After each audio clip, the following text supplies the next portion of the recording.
You wake up knowing the rent is due in 3 days, the refrigerator is nearly empty, and the balance in your bank account is barely enough to survive the week, which creates a quiet pressure that sits in the back of your mind during every decision you make.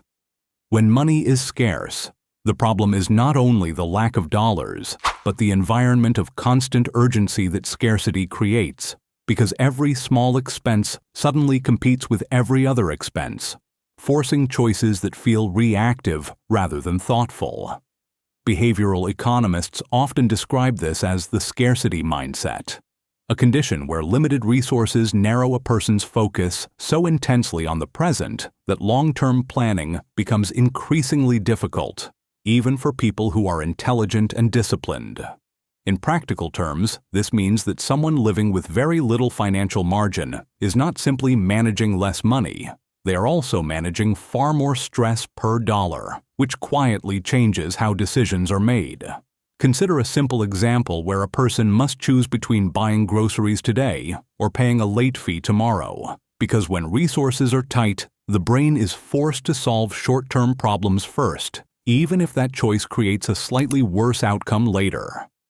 Over time, these repeated short-term optimizations begin to shape financial behavior, not because people prefer them, but because the system they are operating in leaves very little room for patience or experimentation. Mathematically, the situation becomes clearer when we look at financial buffers, because someone with a small emergency cushion can absorb unexpected costs without changing their entire monthly plan, while someone without that buffer must immediately rearrange everything.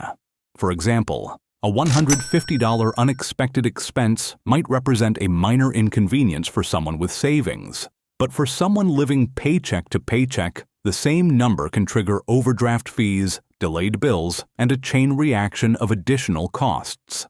This cascading effect is one reason being broke often becomes more expensive over time, not because prices are different, but because the margin for absorbing mistakes or surprises is much smaller. Zooming out, economists sometimes describe this as a systemic trap, where the absence of financial slack forces decisions that protect the present moment but make future stability harder to build.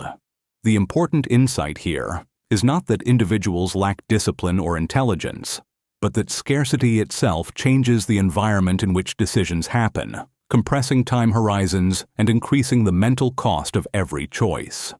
Understanding this dynamic shifts the conversation away from blame and toward systems, because improving financial stability is often less about perfect decisions and more about slowly increasing the amount of breathing room between income, expenses, and uncertainty.